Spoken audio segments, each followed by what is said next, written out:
Recently, former UFC fighter Hector Lombard posted footage of him knocking a guy down on his Instagram.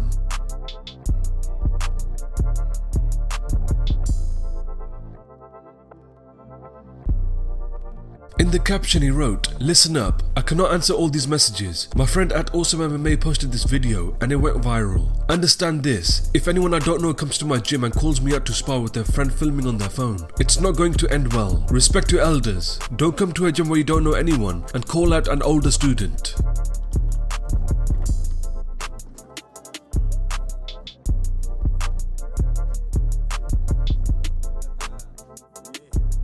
Darren Till on the Believe in Me podcast speaks on his beef with Mike Perry. I'm just the troll king, mate. Like, we was chatting, me and Mike. Like, I don't know if he's being serious is the things. We was chatting, like, in the DMs, and it was, you know, good fun. Yeah, let's have a bit of beef. And then I don't know if I took it too far because I said I was going to raw dog his girl, but he just must have took it serious. And then, like, he blocked me. I was like, no, what the he blocks you. Get fucked. Yeah, wait a minute, time out.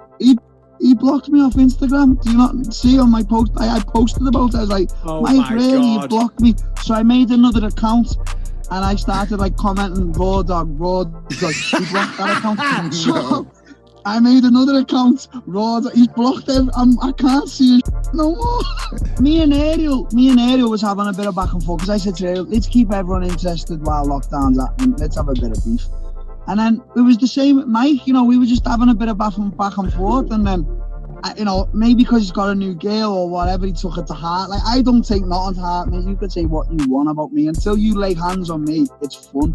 So I just said that raw dog his girl, and the whole fan base just jumped on it. Like, them English fans, mate, they're just rough, mate. He said he's going to kick my mum in the face and fuck it. And I was just like, go for it, mate. You know, go for it. I'll help you as well, mate. Come on, you know.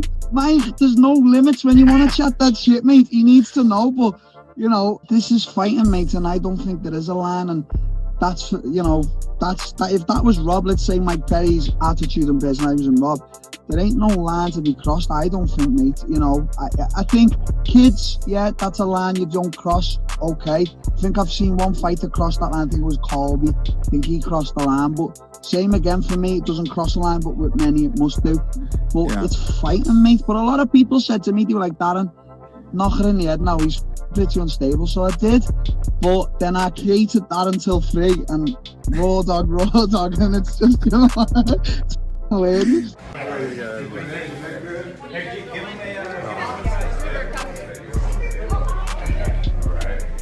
Fight with your hands. You want to reach, fight with your hands. You want to stuff by sprawling. Correct. And then when the time is right, Steve, you go in for the tackle. You go straight for the legs. Yeah. Kick her in the taco. Kick her right in the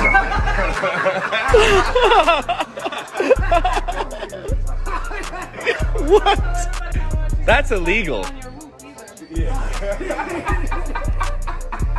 All right. Hey, come on this side. Right, come over here. We're live wrestling. Yeah, go live. Take his ass down. Come on, Steve.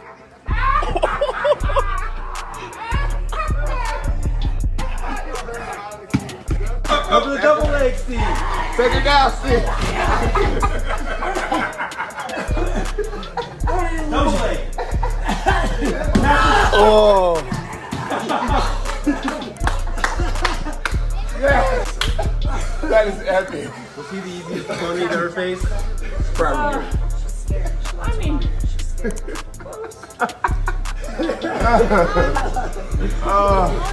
That was awesome. Rafael Dos Anjos, in a recent interview with MMA Junkie, speaks on why he wants to fight Conor McGregor next. I was the lightweight champion. He was coming up to, you know, to challenge me, and also, man, like I got a lot of fights, you know, like that was the only one that I didn't make it, and that's what I would like to have on my record. You know, I fight with Conor, and you know, like I see a lot of people see. That's why I tweeted out like no more ifs, because I hear a lot of people, if the fight happened, if they win, if Conor, what would happen with Conor? if Conor had lose that fight, what would, a lot of ifs. So it's time to just, put that things on the table and let's go. Let's make this fight happen anyway. The story speaks by itself. The fight was there. We were scheduled to fight, and it makes sense. We can meet them both divisions, and I just think not only me, but a lot of people think that fight makes sense. And I think now, now the ball is so on UFC's court. Now it's their move. I did my move already, so let's see what's gonna happen the next couple weeks. I want to be active, especially when you're just training. I'm in shape. I'm ready to fight, but I want to compete. If it's not against Conor, I want to compete against somebody else.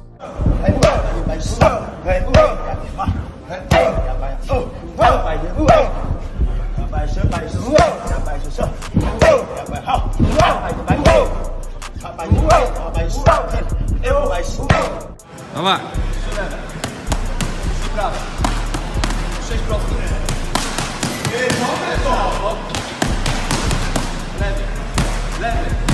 Dobrze. Do końca, Jano. Końcówka. Yes. And Cynthia Calvillo on the Ariel Helwani's MMA show speaks on a recent win over Jessica Ai. She also speaks on a potential matchup with Valentina Shevchenko. I mean, yeah, I think I did everything that I knew I was going to do in the fight. Of course, you want to get the finish, but considering everything that was going on, I'm pretty proud of myself. This was my first 5-round fight, and I really wanted to see how I was going to push. Did we have in my head, I was just thinking, man, we probably don't have enough time to get ready for a 5-round fight, for a hard 5-round fight in 3 weeks or 2 weeks.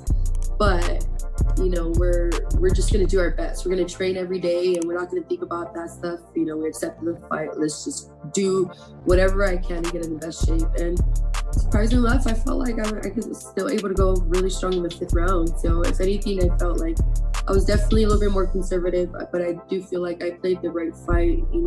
I got him more than I wanted to, but than I probably ever had out any of my fights. But it was I don't know, it was great. It felt good. I knew she was gonna go in there big too, so I was just gonna see how I was gonna deal with pushing that weight around, because when you do, and especially if you don't have enough time to get ready for a 5-round fight, you're gonna get tired, a lot faster, obviously. But man, it was great, and I think that's the whole thing about being able to fly flyweight. If I would have done this at a strawweight, I don't know how I would have performed. It's such a open division, There's not many people in that. It's so new. It's easy to get to the title at flyweight, and everybody in the top 5 already pretty much, kind of fought her already. And as of yesterday, I'm number 2, so I'm right up there. Joanne Calderwood, who I already beat, is fighting for the title next. So we'll just see how the fights go. I'm willing to fight. I'm not going to wait for the perfect opportunity to enter. Obviously, she's such a very dominant champion, and a lot of people are scared, and they're probably going to, if once the day I get matched up, I'm pretty sure, everybody's going to think I'm going to get my ass kicked, super easy. But, it's fights, styles make fights, and I think I have probably the best grappling in the division that probably can give a really good run for her money in comparison to the rest of the girls that she's been fighting. If it's a stand-up war, obviously it's MMA. We're gonna go in the ring and get the fight done out of the way. So, I could be, one more fight and be next in line. So, I'm not opposed to that. I just want to fight, just keep going, no matter what. Fall down, get back up. Thank you so much. I appreciate it, DC. It means a lot. No problem. And all the coaches, you guys did great. Her Yeah. corner was panicking, and you guys were so calm, so collected. It was great to see. I'm real proud of you guys. Thank you. I'm proud of all you guys. All right, great job, guys. Congratulations. Yes. Yeah, go ahead. See, you stay in the bed. Now it's coming different. Now you have another cross. From one cross to another cross. That's called, I call it $1 million cross. That's gonna mean you gotta go home early. you go home early. So call the $100 Happy coach, happy life. So, Heard of that? but